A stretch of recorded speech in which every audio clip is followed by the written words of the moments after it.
I'm Dr. Jill Johnson. I've spent my entire career in education.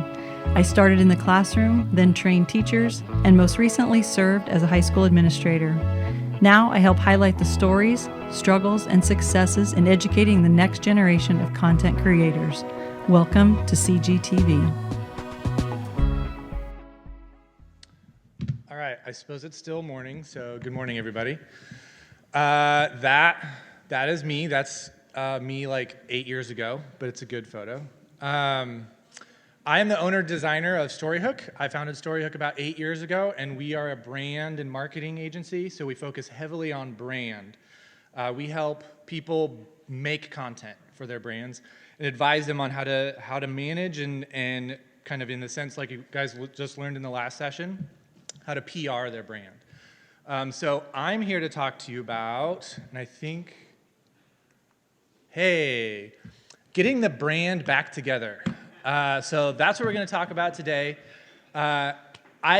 We're kind of in this mode of content. You guys are all here to learn about content, being content creators, being responsible with creating your content, and I'm here to talk about what brand and content mean as they work together, and what that looks like to use your brand, focus on the brand, and then use content and creative to express your brand. So we're going to cover things like making content king. We're going to talk a little bit about skill building and tech stuff, audio, titles, composition, lighting, cameras, budget, all of those things. So we're going to talk about all those things in the context of why does that matter in expressing a brand. So welcome to the Cool Kids Club. You guys are all here, and we're on this precipice of an industry of brand expression. And so the last speaker, what she talked about was that people have more influence than brands in most cases. You have more followers than your school in most cases. It's how are we expressing our brand, both from the school and from a personal standpoint. It's never been more important to be a content creator, to be a content person, to be a content marketer than it is right now. Because brands are recognizing that the way that they express themselves is through content. And that they can say things in old media, they can say things in advertisement, in print, they can say things themselves on their own channels, but it doesn't matter as much unless it's coming from good content creators. So, we're gonna talk about content. All hail the king. Making content king. So what does it mean to make content king? I'm sure you guys have heard that. When you think of making content king, I want you guys to think about what do you think that means? A name that was brought up earlier was Casey Neistat, and he's still on YouTube. He still makes content. Sometimes he says, I'm going on hiatus, and he leaves for half a month and then comes back. But he is kind of the epitome of making content king. So early on in YouTube days, he was kind of the founder of the vlogging idea. And I was around during the early days of YouTube and followed him pretty closely to see what gear was he using, because I was really into gear at the time. And so what gear was he using? Was he using really expensive stuff? And turns out Casey was using whatever equipment he needed to make the content king. So if that meant using his phone, if that meant using a little point and shoot, if that meant using a Cine camera, he was going to use that. But it was all about the content. As we move into making the content king, we want to focus on creating quality content and good content. And when I say good content, I don't want you guys to mistake good content for really super high cinema quality content. Good content has a specific purpose and it does a few specific things. And so what I want you guys to do before we move on to this next kind of section, I want you guys to, instead of bringing case studies before you and showing you examples of good content, of content where the content is king, of people breaking the rules, following the rules, all the thing, I want you guys to think of your own case study. So I'm sure that in the last 24, 48 hours, you guys have shared a piece of content to friends, family, whoever. I want you to think about that piece of content you shared. Think about think about like what it was, what platform it was on. And as we go through some of these slides, I want you to think about that piece of content and what the creator did in that piece of content, whether intentionally or unintentionally, that made it something that you wanted to share. Sometimes they broke the rules, sometimes they followed the rules. So we'll talk a little bit more about that, but just get that in your mind. Take a few seconds, think about that piece of content. If you want to pull out your phone and find it, that's great. I love reverse engineering content and seeing what was intentional, what was unintentional, and we'll talk a little bit more about some of that. So good content is distraction-free content. So if you're making content and there's a ton of distractions and that gets lost, the message gets lost, it's not good content, right? And in some cases, what we'll talk about later is like some cases, distractions are the content. But you want to strategically, as you're creating the content, what can you do to minimize the distractions? So let's reverse engineer like this setup right here. So we have this setup right here. This conference is set up to, like all the tech is set up to minimize your distractions, right? So like, if you could barely hear me, that's like super distracting, right? You're not thinking about the actual content. You're thinking about, dang, I didn't hear what he said. That's super weird that we can't hear him, right? If you couldn't see this screen very well, if it was like faded out, it's a distraction. So there's a ton of effort that goes on to minimize distractions so that the content comes to the forefront, okay? So as we talk about some of these things, think about how can I minimize the distractions so that my content stays king and moves to the forefront. So the first thing, I just gave this as an example, is audio. So one of the first things that I think we tend to think about when we think about content is we think about like capturing the photo, capturing the video, capturing whatever it is visually. And one of the last things we tend to think about, but is actually, I think, arguably the most important, is the audio.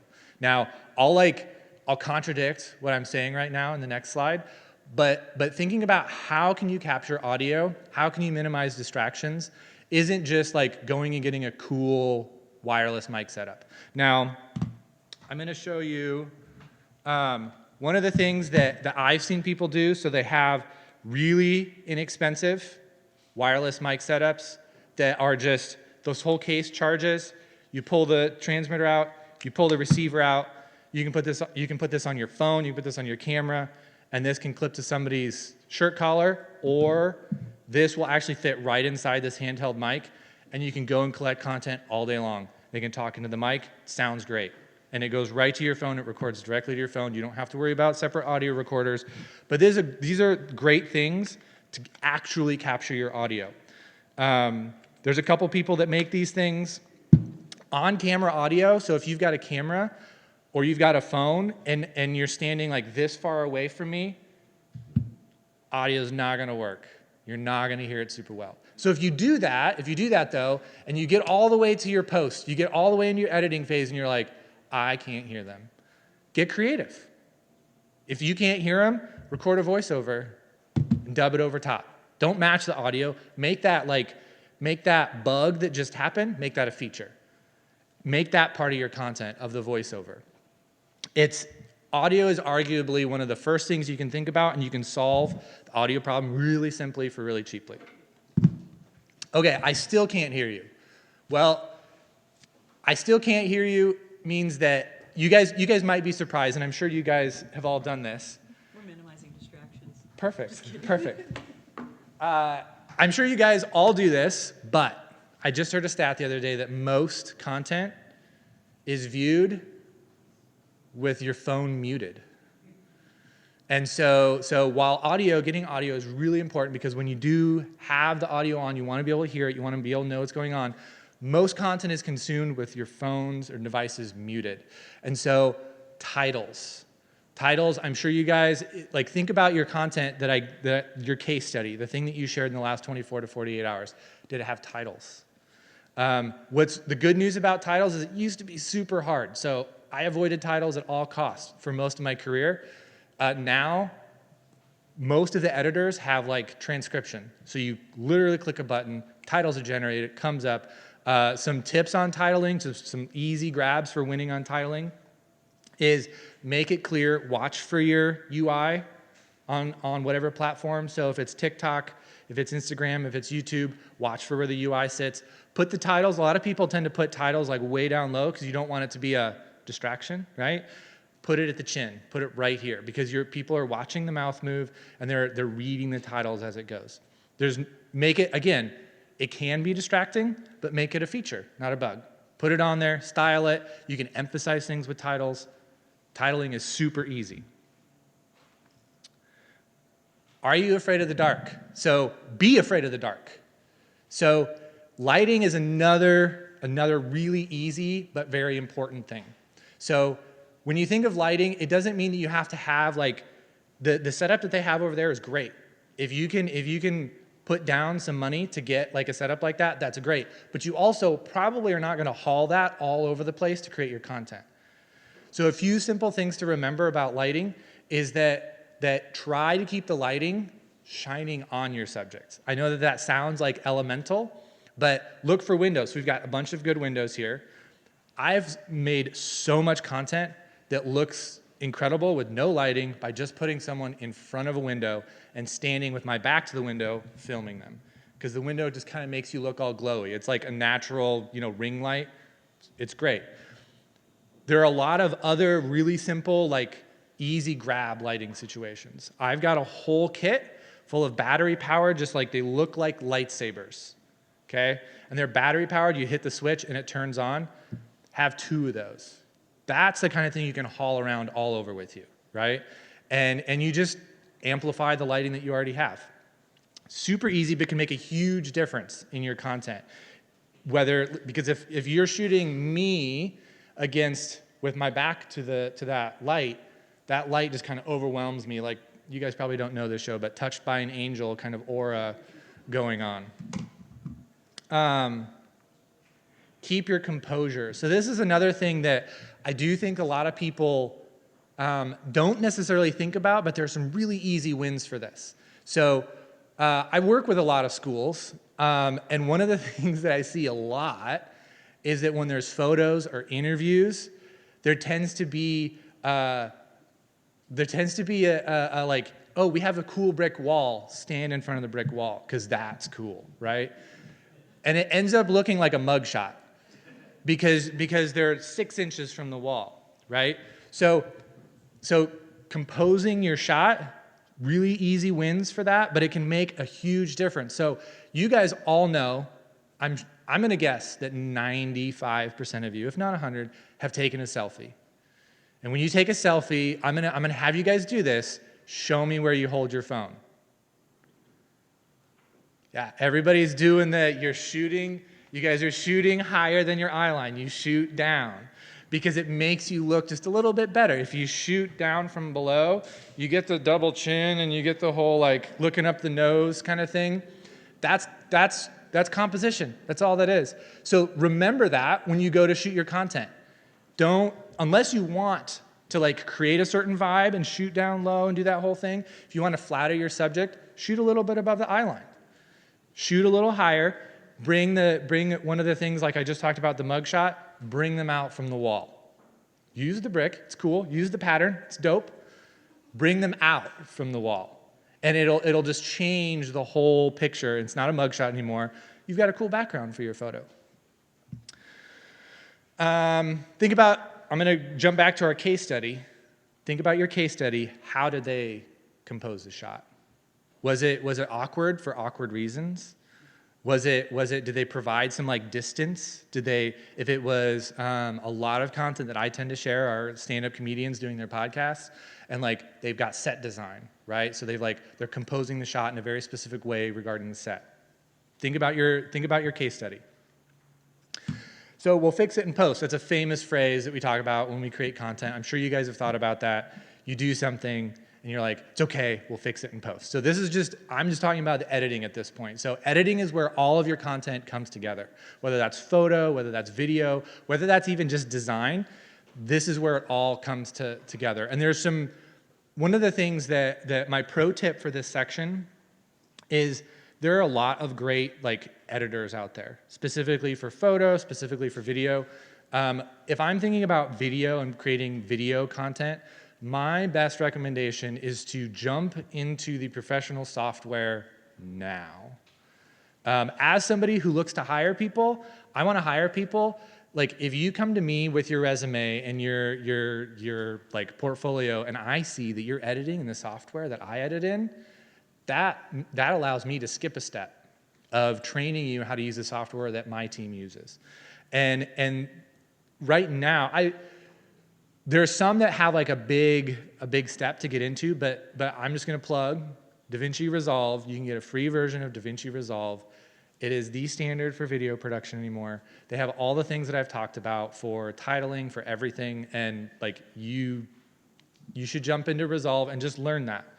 And I can tell you that when you get in, it's daunting and it can feel overwhelming to get into one of those, but my 11-year-old daughter edits in Resolve, and she just figures it out. And that's one of the best parts about you guys being your age, producing content. Okay, so it's not all about the Benjamins. So sometimes when we think about content, we think about like what sort of gear do we need and what sort of gear do we have to get. So you do not, this is one of our Cine cameras. You do not need this to make content. These are super fun. These are super fun to shoot with. They're super fun to rig out. You look really important and you impress your clients when you show up to a shoot with one of these. You don't need one of these, okay? But, I mean, you can choose to film with one of these if your budget allows. This would be like the next step. So you have this is a Cineform of a DSLR or a mirrorless camera, all rigged out. You could go with one of these. This has a shotgun mic. You still have your LCD screen. You have everything you need to film content really quickly. You can hook up the wireless mics to this. It goes great. This is still like kind of a chunk of change, and it's a cool piece of equipment to learn and to grow on. You have then just a regular mirrorless camera, DSLR, not really rigged out. Throw a shotgun on it, create some cool content. All right? Use the wireless mics. Make sure you're capturing audio. You can get really great content with just this, and photo, video, does it all, universal thing. I will tell you that I have made lots and lots and lots and lots of money with just this camera. And like, I like using this guy. We like showing up for shoots with this guy. But I've made lots more money with this guy, which, like, if you can get really good with this, it's a great tool to have in your arsenal. Now, I mentioned Casey Neistat. One of the things that blew my mind was that most of his early content was shot with something just like this. And the reason why he liked this is because this cost him like $300, and he could destroy it and go buy a new one. And he could take it with him anywhere. He could sneak it in places. It doesn't do great audio, but he would just put a wireless on and get his audio, or he'd talk right to the camera. You can create some really, really good content. And what I want to emphasize about, it's not all about the Benjamins, is you can do the same thing with this, just your phone. You guys know this. You can create really good, engaging content. Now think of your case study that you had in your mind. Was that created with one of these guys, one of these guys, one of these guys, one of these guys, with your phone? Think about how they created that content, and did the content actually shine through? You weren't actually thinking about like, whoa, that's like a movie. You were thinking about the content and the message that was coming through. Okay, so this is one of my favorite pieces, break the rules on purpose. So one of the things I like to do when I create content with my phone is there's an expectation for like high quality, but I would argue that most of the viral content, I would maybe even say that most of the case studies you guys are thinking about break the rules on purpose. So bad green screening, right? Maybe even bad audio. Make the bugs that happen that you just can't do. You can get really great green screen and keying with this camera. It's a little bit harder with your phone, right? Break all the rules. Break the rules, making sure to bring the content forward. That's super fun, and it makes it shareable. One of the companies that I do work with, we shot a ton of stuff with these more expensive cameras, and those ads were just mediocre.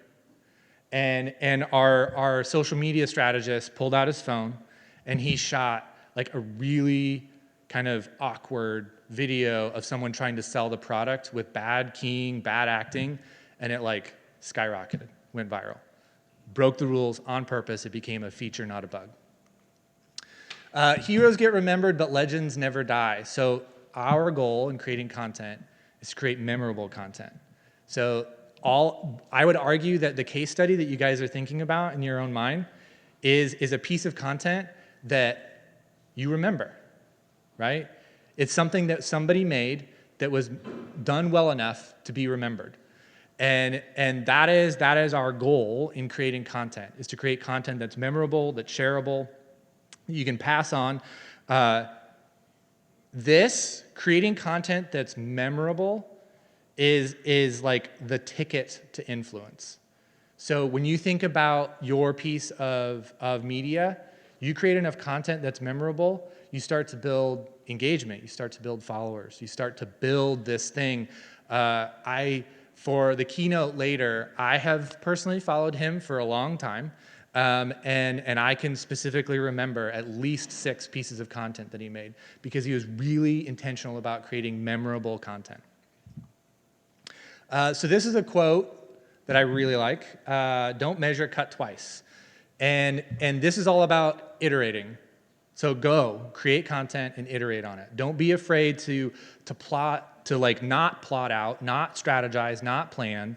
If you have a good idea about something, the great thing about a social media feed is that it feeds down. And very rarely does a piece of content live on there in an evergreen way. Now, if you're creating a video for your school to explain the school's gonna put on the homepage, plan that thing out, right? That's a measure twice, cut once.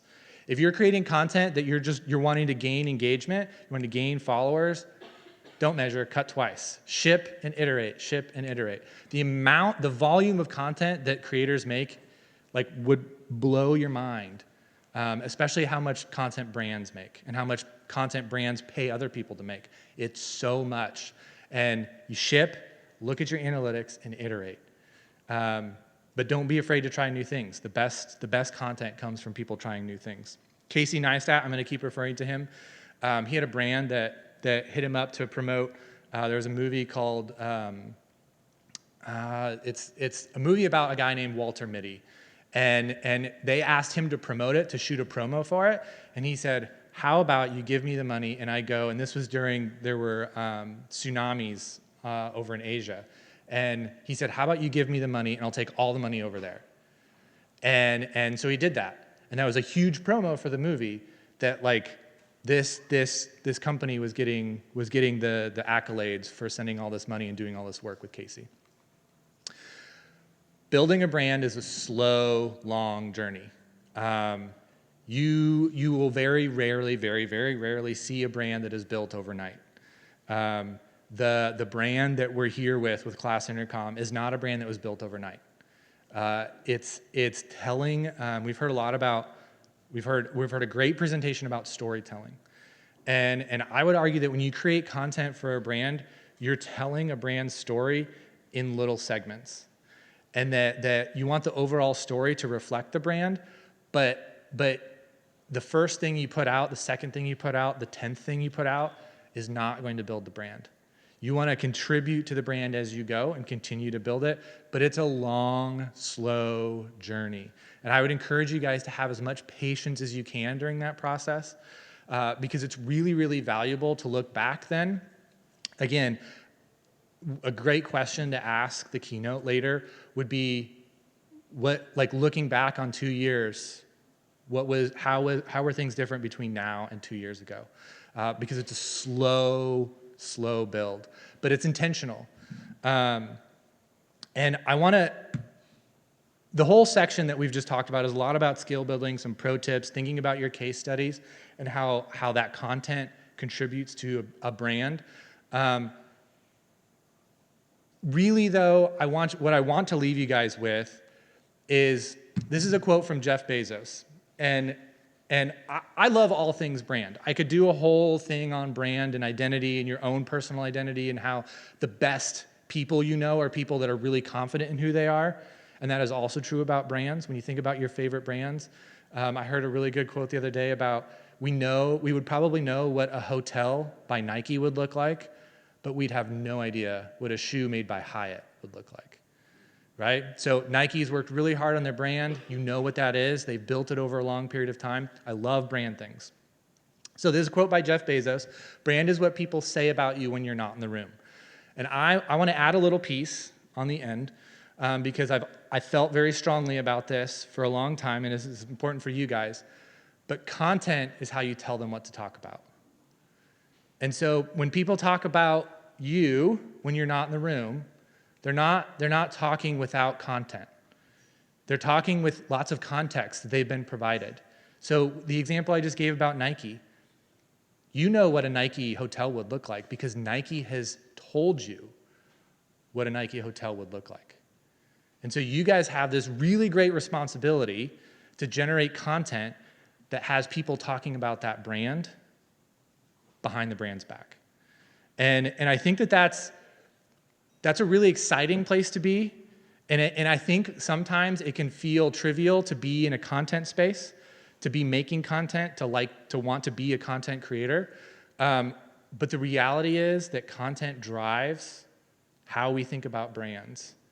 And like you guys are working your way into a space where you're defining what those brands look like for the next 10, 20 years. That's really, really cool. That's a great space to be in. So that's what I want to leave you with. If you have any questions about like any other pro tips, you're welcome to come and ask me, but there are a lot of other like great creators in the room. There are a lot of great creators, obviously, on YouTube and on social media. Follow those, save those, practice those, ship and iterate. But remember that like your content that you generate is the voice of the brand and how the brand expresses itself. And that's a great space to be in. And if you guys can remember that piece, it'll drive making better content. Thank you guys.